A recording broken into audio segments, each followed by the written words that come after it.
So hello everybody to this webinar. This webinar is organized by the IPPN Image Working Group.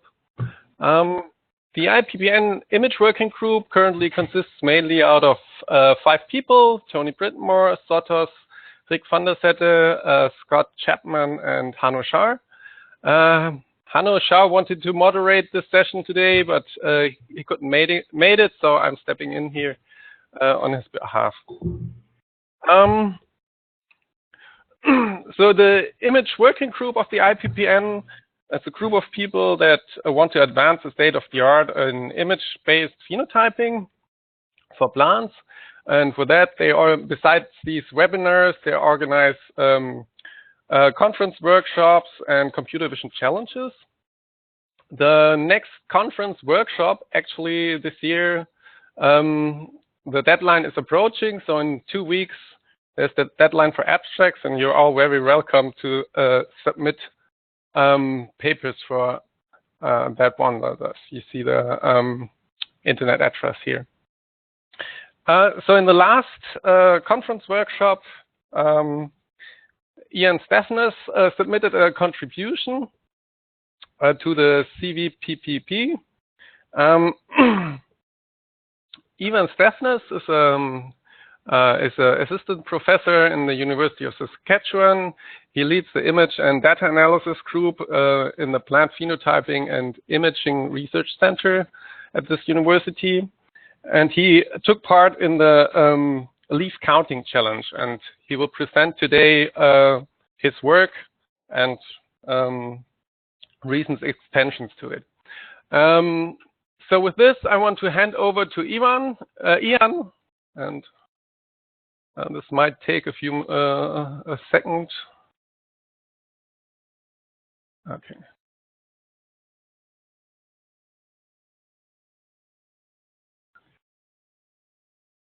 Okay, Ian.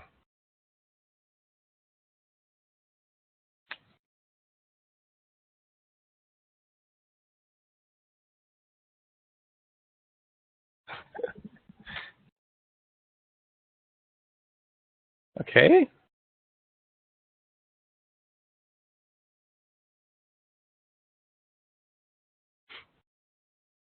Okay, I can see the image, but I don't hear anything.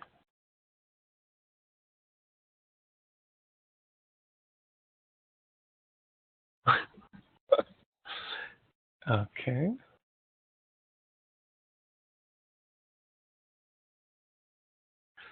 I don't hear you. Okay. Is that better on audio? Okay, now now I can hear you. Now, so yeah, okay. That sounds good. So okay. Great. So thanks again for the nice introduction, and thank you to the IPPN for inviting me to give the webinar today. So in the webinar, I hope to talk about some of the work we've done on deep learning approaches for doing image-based plant phenotyping. And if you're part of the IPPN and if you're tuned into this webinar, you're likely a sort of phenotyping advocate. So you know that one of the big challenges that we have is to increase the quantity and quality of phenotypic data. And we think, along with many others, that imaging is a good way to do this. We can take very many pictures of plants and crops and very quickly. And then the key challenge then is to be able to extract from those pictures meaningful information regarding phenotypic information or meaningful metrics, etc. So I'll start by,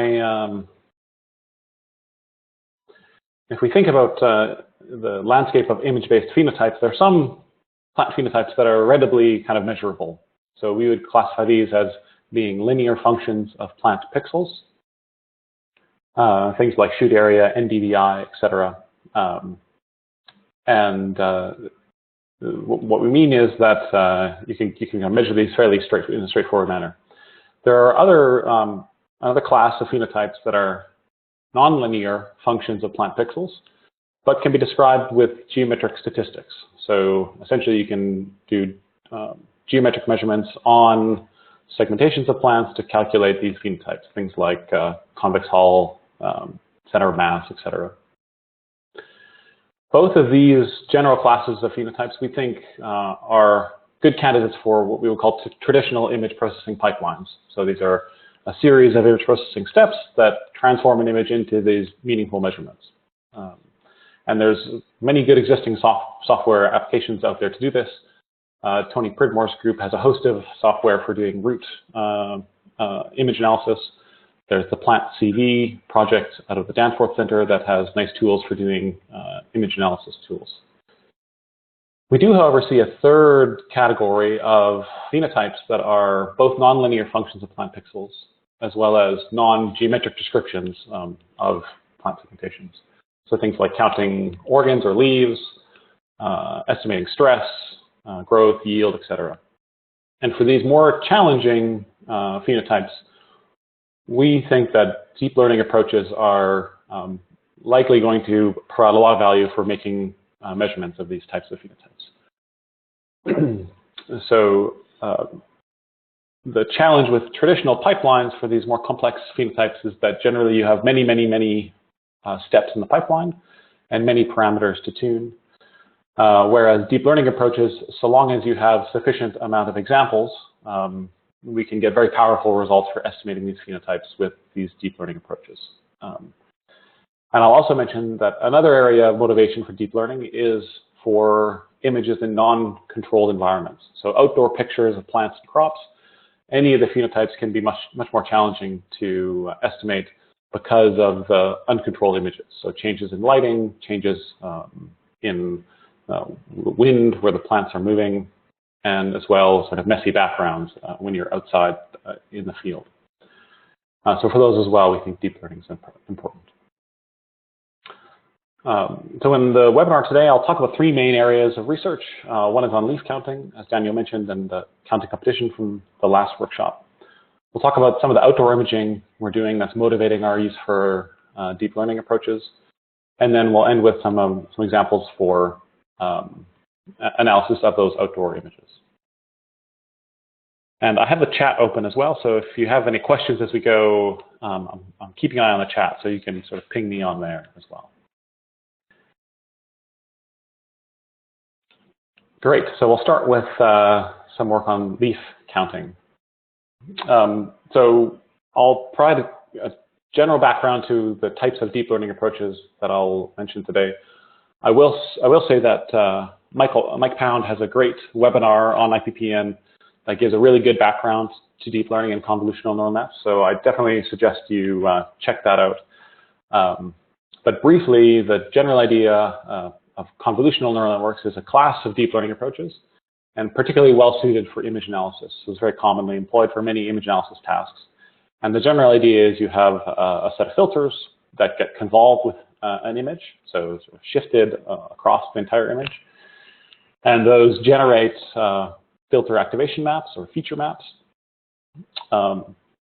And then you repeat this pattern. So this convolutional block is repeated many times in combination with max or pooling layers, pooling blocks that basically do downsampling of the images. So you basically get convolution and downsampling until you get the particular prediction you want at the back end of the convolutional neural network. The main advantages of the CNNs, or convolutional networks, is compared to traditional image analysis, is that these approaches are learning features as part of the training process, being provided examples of images and the particular label, particular information you want to extract from the image. So whereas traditional image analysis, generally you choose the features and you tune the parameters with what you want. So if you're counting leaves, you have to have some notion of what a leaf looks like or some features that you want to detect. Whereas in the CNN approach, those features are learned from examples that you provide to the network in the training process. So we actually started in this general area of rosette phenotyping entirely because of the IPPN.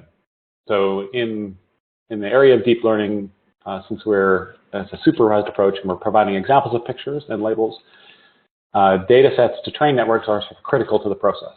And as many of you know, there's very few publicly available plant phenotyping data sets. And I would say that the IPPN data set for rosette images is the most widely used, both due to the competitions and due to the fact that it's publicly available. So we initially started with the full data set. This is called the RPL data set from IPPN, and it's associated with this publication from Pattern Recognition Letters. And we initially, as kind of a trial, used these convolutional networks to try to estimate 3 of the labels that are available from that data set. So counting leaves from rosette images, estimating the age of the plant, so that they're hours after germination. And then one of the Arabidopsis data sets has 5 different mutants, so we also wanted to try to classify mutant types from the data. This study was published in Frontiers by my student Jordan Ubbins did this work. And he showed very strong results using these sort of standard CNN architectures. So very low leaf counting errors, reasonable age estimation, 20 hours to an axis of 20 hours, and very high classification of mutants, so 96%. And so this initial study was really trying to just demonstrate the power of these general approaches. And associated with this publication is a software platform called Deep Plant Phenomics that is built over top of TensorFlow with the hope of making it a bit easier for plant phenotypers to get into the business of deep learning. So that's publicly available on GitHub, so you can check the link and try it out. It's generally a bit easier than going straight to something like TensorFlow, and there are both pre-trained networks for some of these tasks and the loaders for these data sets. So there's a loader for the IPPN data set, for example. So following these sort of initial successes on showing the use on the full data set, we wanted to try to take part in this leaf counting competition. So for last year's computer vision problems and plant phenotyping workshop, we entered a paper into the competition that was led by my master's student, Aich Shubra. And we were using very similar techniques to the Frontiers paper, with one exception is that we also did a segmentation initially. So we had one network at the top here that would do whole plant segmentation, also a convolutional network. And then we used both the color images and the segmentations into that same style of convolutional network to estimate a leaf count. One of the motivations for doing the segmentation piece, as well as just using the convolutional neural networks to do a regression for leaf count, was because the different data sets in the competition are highly varied, both in their appearance and also the statistics around how many leaves are present in the images in each data set. So there was 4 main sub-data sets here. 3 were Arabidopsis rosettes. 1 was tobacco rosettes.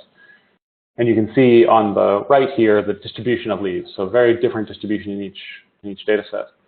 And part of the motivation for segmentation was to get rid of the backgrounds, because each data set has a kind of unique background, different type of tray that you can see, orange or gray, or sort of a square tray versus round tray. And so we didn't want the CNN to memorize some of those background features and then sort of automatically pick based on the distribution it knows from those different data sets. So that was the motivation for trying to get rid of the background, so that the network would hopefully just focus on the foreground of the leaf parts of the images. For segmentation, as I said, we used also a deep learning approach. We used the SegNet deconvolutional architecture. So with these segmentation networks, you have at the front end the same sort of convolutional neural network, which sort of generates filter features and reduces the size.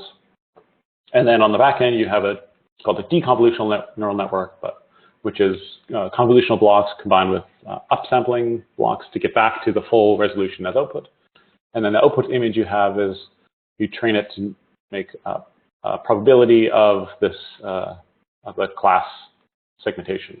So in our case, it's just a single class, a binary segmentation of plant versus background. So we get a probability of that segmentation as output. One of the important aspects of SegNet and these similar segmentation architectures is that you exclude the fully connected layers. So in those leaf counting networks and other classification networks, typically at the very end you have some fully connected layers. These are sort of, typical neural networks that each neuron is connected to each other in order to make some estimates, so to make an estimate of classification of the leaf count. But in SegNet and others, there's no fully connected layers there, which reduces the parameters substantially. So by cutting those fully connected layers, it reduces the parameters by about 90%. And then with this architecture, we also trained from scratch, just on the data available in the competition. And these are the results for the segmentation. We generally got pretty reasonable results for segmentation of leaves from background, with the exception of the tobacco leaves. So the Arabidopsis data sets looked quite good, but the tobacco leaves you can see here, there were some, the flat regions were sort of missed, and we had lower performance there. But we ran those segmentations to generate segmentation masks, and those were used as input now to the counting network. So in addition to just RGB, we have the S layer, which is the binary segmentation. And then we ran through this, we train on this leaf counting network. This particular architecture is similar to PGG16. It's sort of modified a little bit to reduce the parameters by excluding padding. And this was also trained from scratch on the competition data. And on all of the Arabidopsis sub-data sets, we saw improvements over the previous year's competition, except for the tobacco data set, which we had poorer results. Those are highlighted in red there. So generally this worked quite well, except for that particular data set, the tobacco leaves. And so just as one follow-on after the competition, we wanted to see, is that segmentation channel actually useful? We went to a lot of effort to get those segmentations, but were they actually being used in the way we wanted? Did they make a big impact? So we performed an ablation study where we trained that same counting network with and without the segmentation channel as input. So these are the statistics for comparing just using RGB versus using RGB plus the segmentation. And for Arabidopsis, the results are quite similar in both cases. It didn't really matter too much. They're slightly better, but with the tobacco data set highlighted in red here, the main difference was that we actually had much better results with just the RGB data alone. So this suggested to us that these poor segmentations we got out of the segmentation networks were actually hampering the counting quite substantially. So our takeaway from this study was that the segmentation for this particular task didn't help too much if they were good segmentations. But if they were poor segmentations, they could actually hinder performance quite substantially. So for this task, in any way, we would suggest that it's not necessary to do plant segmentation. Another area we've looked at subsequently on these rosette or leaf counting is other new ways to do data augmentation. So again, as motivation, we have very different distributions of leaf counts across the sub-data sets in the competition. But also the total number of images is also very small. So compared to most standard computer vision data sets where you have hundreds of thousands, millions of images, these plant phenotyping data sets typically have hundreds of images.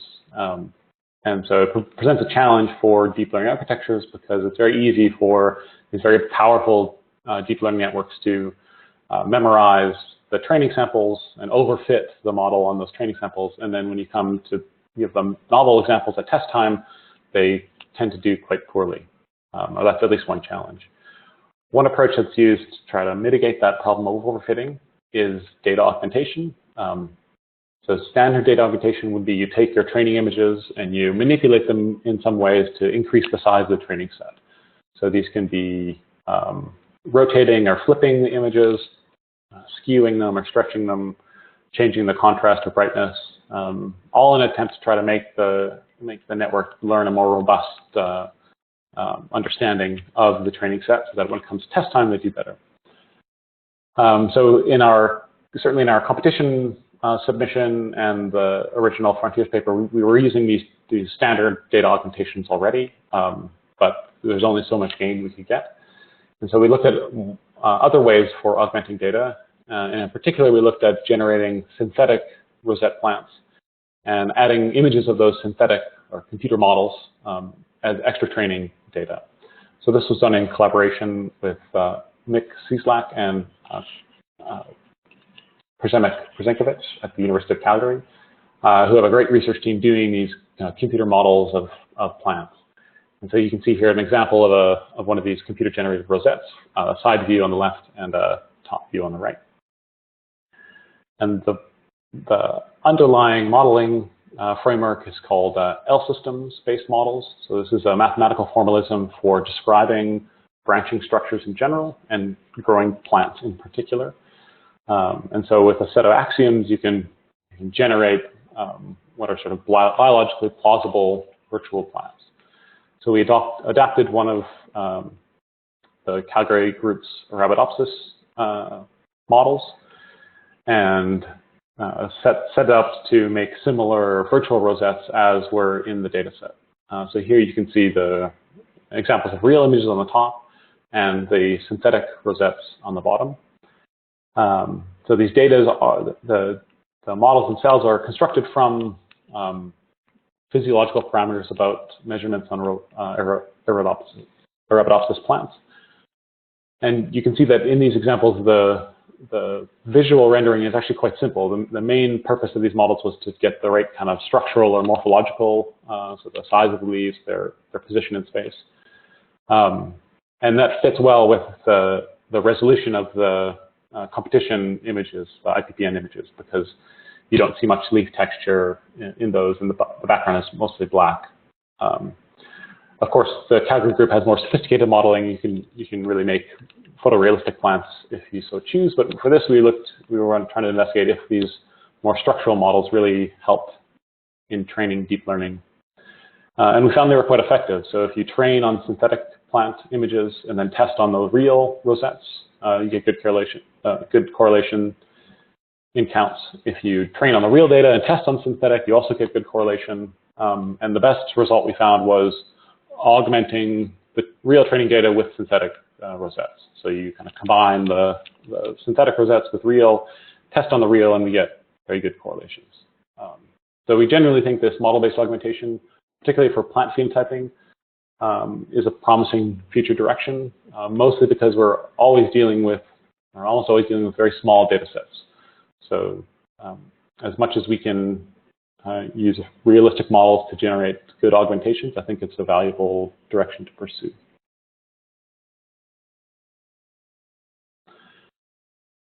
Great. So I was going to take a little break from neural networks to talk about some outdoor imaging, because I also think, as I said, this outdoor imaging presents us with lots of opportunities for applying deep learning approaches. So here at the University of Saskatchewan, we have a fairly new plant phenotyping and imaging research center. The goal of the center is to, quote unquote, design crops for global food security. Practically what I see the mandate is to develop new image analysis techniques to help improve plant breeding through image-based phenotyping. A very large center in Canada here, $37 million of 7-year projects. We have quite a good horizon for funding, and we're here now in about the middle of the 2nd year of the project. So there's opportunity, I think. There's 4 main groups. There's an agriculture group, image acquisition, so engineering and physics group, our group in computer science, and then a group looking at social science aspects of plant phenotyping and plant breeding. But one of the strengths of the project is this connection we've established between my group in data analysis and the agriculture group doing outdoor imaging and outdoor phenotyping. So this is one of the strengths of our group here. In particular, Steve Shurtleff here runs a large team of UAV groups doing aerial imaging. So we generally use Dragonfly drones, which is a local Saskatoon company here, with both visual cameras and multispectral cameras. So from that, we can get per plot images of images, and then using standard post-processing orthomosaic generation, either with Pix4D or Agisoft. Well, they can also provide structure from motion estimates of height as well. So in addition, for each plot, we can get height maps. And this is the basic data we can feed then into a neural network to try to make estimates. Here's some examples. This is a wheat trial, and then aerial images over the season. As you can see, the progression of these wheat plots. We've also investigated a few other imaging modalities. So one are what we call camera on a stick. These are time-lapse cameras that are installed into the field and monitor the plants over time. This is an early example using a commercial security camera of lentil plots, time-lapse images. So some advantages of these imaging is that it gives you a very fine temporal scale, which is different than traditional phenotyping where you have to visit the plot physically. It's usually done in not such a high time scale. And we've deployed these cameras for this lentil trial across a few different locations, Italy and Nepal, as well as here in Saskatoon. So they're also quite a good candidate for sort of remote access to field trials. And we've been developing with the engineering group here cheaper alternatives to those commercial cameras. So we're, $100 per camera, I think, is pretty reasonable. And here's an example of a canola plot and doing flower detection as the flowers emerge from these plots. We've also done a fair amount of manual imaging. So the UAV imaging is great, but does require in Canada at least a trained team and some expertise around UAV piloting. Whereas we have lots of people in the field already that can just walk through with a camera. So we provided them a stick with a GoPro camera on it to walk through the field. And again, this is very cheap. You can do this for $500 and deploy it very easily to remote sites or to other locations. Here's an example of one of our summer students doing the GoPro in the field. So you need patience to have a leisurely stroll through the field, but you end up with very high resolution and quite high quality visual pictures of the plants. The GoPro is stabilized similar to a drone so that the camera is always pointing downward mostly. And since the camera can be quite close to the canopy, we can get these very ultra high resolution images, which can be advantageous for deep learning approaches for image analysis as well. Here's an example from the camera's point of view over a lentil trial. I think this is sped up slightly from what the operator actually walks at. And here's some examples of the quality of pictures that we can get just from these very inexpensive action cameras walked through the fields. This is a wheat example. This is an example of a row of canola from a canola nursery. And then those lentil plots. So some of the challenges associated with these sort of cheaper and sort of more messy image collection techniques is it requires more sophistication on the post-processing part as well, to stitch together images to get to identify plot locations. But we certainly like the resolution we can get from these, and the fact that they're quite cheap and inexpensive. And this year we've stuck these similar action cameras on the back of a tractor, which we call Pro Tractor. You can see the cameras here. Again, the emphasis is on inexpensive and sort of fast to deploy techniques to get lots of images. And again, this is again motivated by the deep learning approach in that one of the main things we need is lots of pictures, as well as lots of labeled pictures. So that's why our emphasis on trying to get systems out there to take pictures as much as possible. So as I said, coupled with these cheap and sort of noisy or messy image capture techniques, we need some more tools to be able to post-process them and analyze them and visualize them. So we have a group here that's developing web tools to do this. So here you can see these are plots from that canola trial where you can flip through in this website and look at the plots over time throughout the season, compare between plots.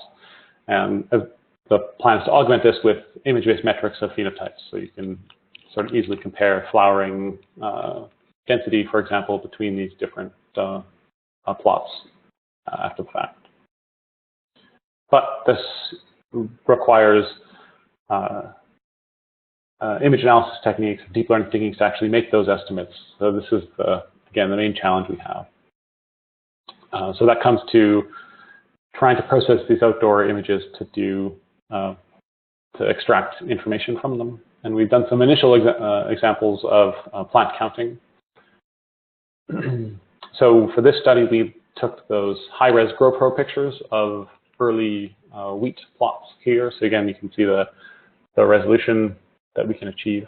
And we chose to wheat because we thought this would be the most challenging crop that we're currently studying because of the long, slender leaves and the amount of occlusion and between the leaves for actually plant counting. But this was the imaging data that was used as input. For labels, we had our plant science colleagues annotate patches of those images to try to estimate the number of plants they could see. This is one example where the plant scientists annotated it, and then in this example, they've sort of shown us what they were looking for when they did the annotation. So the yellow arrows corresponded to where they thought they could see individual plants, and then the green areas they told us that they saw there quite a dense region of leaves. So they estimated that there was actually more than one plant there. They kind of used their intuition. But in the end, the actual labels that were applied to each patch were just the count.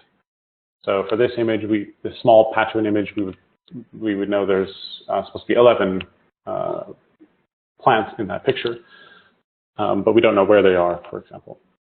And so if you contrast this challenge of trying to determine there's 11 plants in this picture of wheat to the rosette pictures, this is an example from the IPPN data set of a rosette of 8 leaves. At least for this particular example, it's probably, I would say it's comparably more straightforward to identify the 11 leaves from this rosette than the 11 plants from this wheat picture. So we do think this is more challenging, also due to the shadows you can see from the outdoor imaging and possible other sticks and things in the background. But we employed a very similar approach for plant counting as we did for leaf counting in the original competition data set. So the workflow is quite similar. We did an initial segmentation network to get segmentation masks, again, to try to remove some of the potential problems with the background. And as well, in order to be able to generate patches to train on. So the original GoPro pictures, so this GoPro picture of the entire plot is a huge panoramic picture. So 2500 by 7500 pixels. It's not possible to apply those big, very large pictures to a deep neural network directly. Generally, you have to take small crops or small patches to apply to the network. So by doing the segmentation, we could identify contiguous patches where we could extract and do counting on. So you can see the red bounded boxes here are the patches. Those were annotated with count labels. There was a counting network that was trained to try to predict counts per patch. And then for the whole plot, we would sum up all of the patches to get a final count for the whole plot. We used very similar network architectures as to the leaf counting problem. So a segnet architecture for plant segmentation. And here you can see the results of the segmentation. For these wheat plants, the general approach is to try to get sort of very loose or approximate segmentations just so you could remove the background. So we wanted to make sure that we captured all of the plant material. So that's why the segmentations were quite loose around. So the actual segmentation accuracy is not terribly high, but it does, from inspection, we could see that we, in almost all cases, captured all of the plant leaves, which was important, we thought. And then those segmentations, along with the original RGB, were trained on the plant counting network. And here we evaluated a few different architectural choices to see which had most impact. So we initially started with the exact same architecture from our leaf counting competition. And then the main change to this plain architecture is the inclusion of residual blocks. So that was a new aspect, these orange blocks. We also investigated using inception blocks. This is another type of deep or convolutional neural network block that can be sort of swapped in for convolutional blocks. So that provided some improvement. And then our final architecture, which is pictured here, we also removed or replaced the fully connected layers at the back end with something called global average pooling, which basically collapses the last set of feature maps together into a vector. And that can be useful for visualizing the results of the final feature vectors. So in the end, this counting on plants, we got sort of comparable and slightly better improvements as leaf counting in the IPPN data set, which I think is, again, shows the strength, and we think is a more challenging plant counting problem from outdoor images. And then, as I said, with this global average pooling, we can visualize what are the salient regions of that the neural network is picking up on. And this is an approach called class activation maps. And here you can see the original patches, the class activation maps. So these are the hot regions, are those that the network is focusing on, for example, or that thinks is important for this task of plant counting. And then the final column here is just the superposition. So you can see that the network seems to be focusing on the base of the leaves, which is similar to what the plant scientists said they were trying to identify, as well as focusing on regions of dense plant matter. So if there's many leaves together, that also seems to be a region that it focuses on. So although we only have very weak labels, we just know there's 11 plants or some n number of plants in a patch, and we don't have any localization information. These convolutional neural networks also seem to do a reasonable job of localizing information.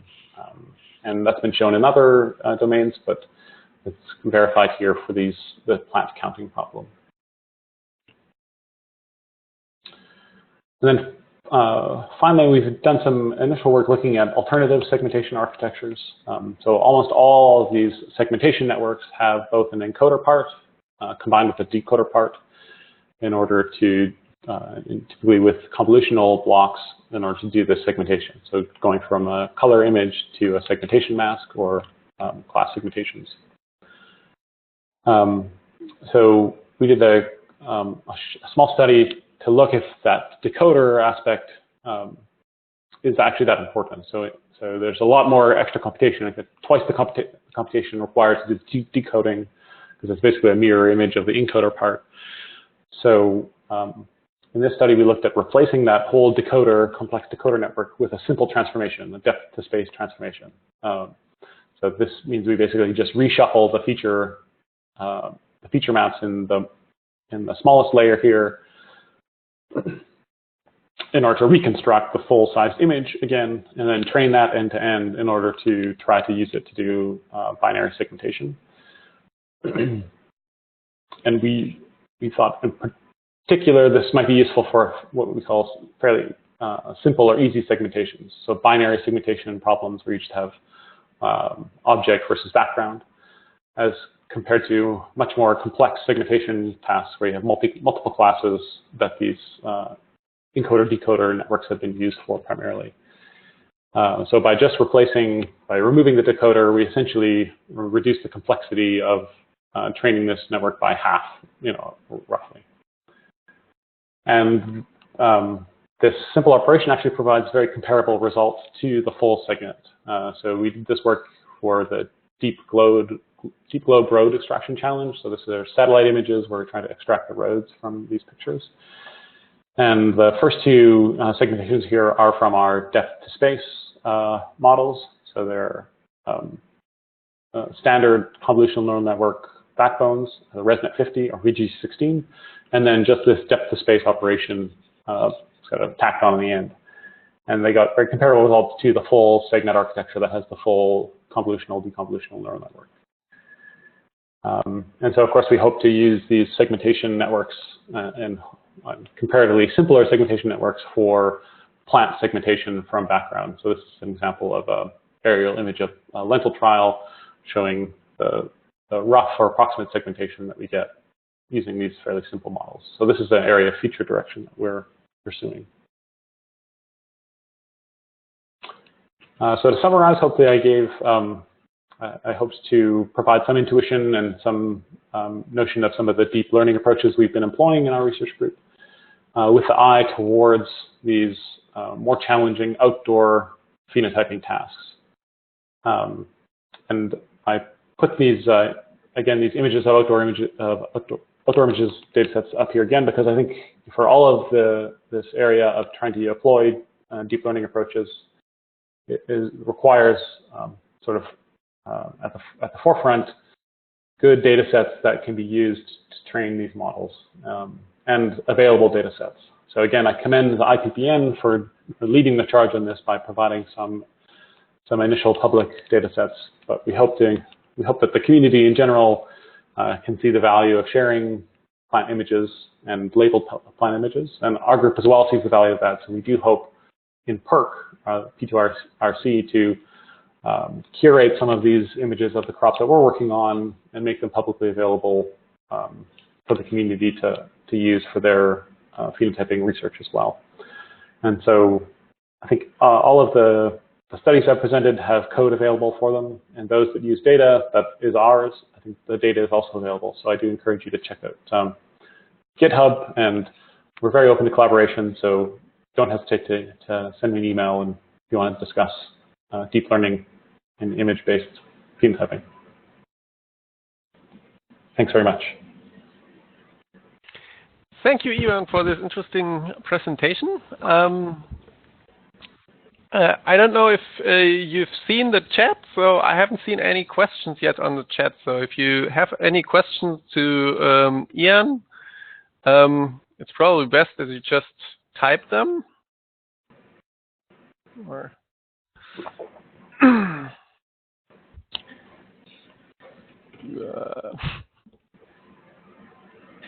so maybe some questions are still coming in. I don't see anything up to now. So I've just I had a small question on this leaf counting approach. Basically, how stable are these neural networks? So the result of your trained networks towards the image acquisition scheme. So basically, you had 4 different data sets which were all acquired in a slightly different way. Suppose you only train on 3 of them and then try to use it on the 4th, or do you expect them still to work if the image acquisition scheme is slightly different, or do you have to retrain them? I see.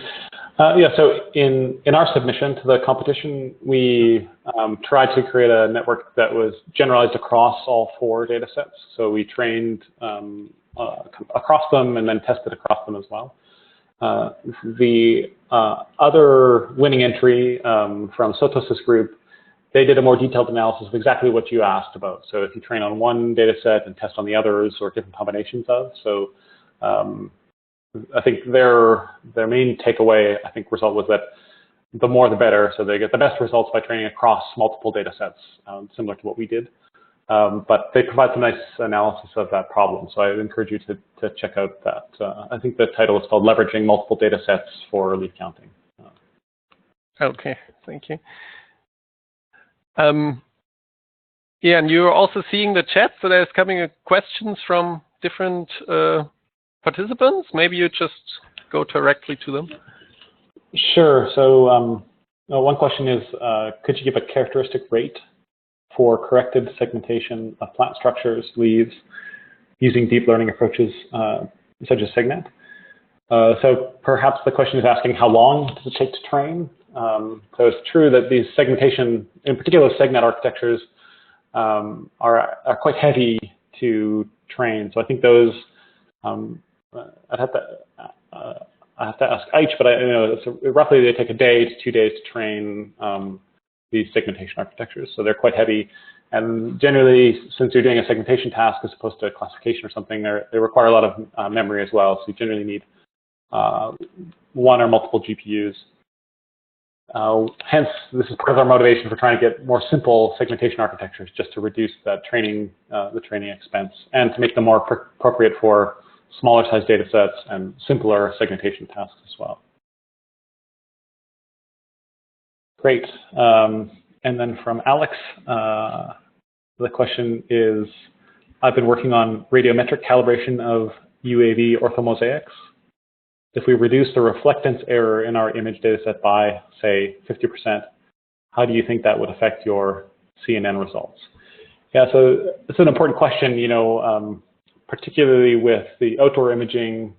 There's many challenges around correcting for things like reflectance or calibrating camera color, and dealing with the changes of incident light you know, over the duration of a flight or in general day to day. So in our group, we've done basically, you know, sort of standard color corrections using ground-based targets and that nature. But I think definitely there's this idea of trying to reduce some of these artifacts like reflectance could have an important result. In a sense, these become at some point kind of label error. So depending on how strong the noise in the labels are, it can have an impact or not. And it also depends on how many samples you have. So if you have lots of images, then those slight label noise related to, you know, changes of reflectance or changes of lighting or changes of color are less important. But when you have smaller data sets, then they become, that noise becomes more significant. So I would say for smaller size data sets, I think they would affect the results substantially. And we would certainly like to reduce our reflectance error rates as well. So we'd be happy to discuss that as well. And then another question is the protractor active acquisition. Does the carrier shadowing totally suppress on data? If no, is this taken into account in the image analysis? So I guess the question is the boom shadow? So you know, we really just started this season, so we're trying to acquire, or we're looking at regions where we don't have boom shadow, but this is the big challenge of all of these stick-based approaches, is that the operator shadow or the tractor or the boom can be important. I know other groups have done shading or canopies to help shade or reduce the reflectance, which I think is definitely good for more accurate imaging capture. But we've so far found challenges just with how windy it is here in Saskatchewan. Maybe others have had better success reducing that problem. But I'll emphasize the focus really is on not, you know, certainly it helps to get more improved image capture. But one of the strengths of these deep learning approaches is the more data you have, you can hopefully make good estimates, even despite some of the challenges of, you know, shadows or boom occlusion, et cetera. But a very good percentage. And then another question was, what percentage of your training data was L system generated? Okay, so this is for the model augmentation study. So how much of the data was augmented versus real? So I don't recall off the top of my head, but we did do, there was a study, there's one study where we looked at the improvement by increasing the number of synthetic samples. So we saw that there was sort of a diminishing returns on that. So with a sort of a small number of synthetic images that sort of filled out the statistics of the number of leaves, we got good improvement. And then, you know, since it's synthetic images, we could keep generating more and more and more pictures. So I think in the end, we did up to 10,000 synthetic images. And those higher sets of synthetic images had less of an impact on accuracy. But if you look at that paper, I think there's a plot that shows accuracy over size of synthetic data set.